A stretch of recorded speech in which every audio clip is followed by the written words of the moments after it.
ఇది అతని పనే. వీడిని కాపాడడం ఎవరి వల్ల కాదు. అలా అంటావేంట్రా? ఇది మన ఫ్రెండ్ రా, ఏదో ఒకటి చేయరా, మనం ఈయన కాపాడుకోవాలరా. ఈ తీరు కూడా అతని దగ్గరే ఉండిద్ది. అతను తప్ప ఎవరు కాపాడలేరు. అరే పదరా వెళ్దాం గురుగారి దగ్గరికి. అరే ఒక్క నిమిషం, వీడెట్రా మళ్ళీ అడవిలో వదిలేసి వెళ్తే? ఆ గురువు గారి మంత్ర బలం ఉన్నంత వరకు వాడిని ఏ జంతువు ముట్టుకోదు. ఇప్పుడు వాడి పరిస్థితి ఎలా రా? గురువు గారి దగ్గరికి వెళ్దామంటే అతను ఎక్కడ ఉంటాడో కూడా తెలియదురా మనకి. అరే అతడు చూడడానికి చిన్న పిల్లల్లాగా ఉంటాడు, అతడు చేశాడంటారు. అతనికి అన్ని శక్తులు ఉన్నాయా? అతను చిన్న వయసు నుంచే ఇంట్లో నుంచి వెళ్ళిపోయాడు. అతను నల్లమల్ల దట్టమైన అడవుల్లో ఒక్కడే తిరిగేవాడు. అక్కడ అతనికి అఘోరాలు కనబడ్డాడు. అఘోరాల దగ్గర తాంత్రిక విద్యలన్నీ నేర్చుకొని ఇప్పుడు ప్రపంచంలోనే అతిపెద్ద తాంత్రిక విద్యలు తెలిసిన గురువు గారిగా ఎదిగాడు.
నా గురించి ఏంటో తెలియక తిక్కలుగా మాట్లాడావు.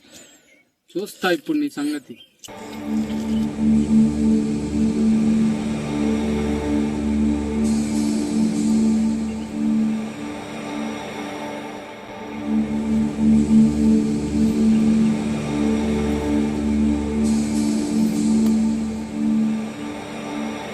ఆవాహయామి, చేను యొక్క బాలుడు ఆవాహయామి.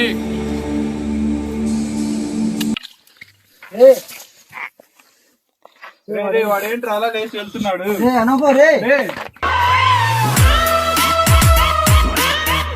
అరే నాకు తెలిసి వాడు గురువు గారి దగ్గరికి వెళ్తున్నట్టున్నావురా.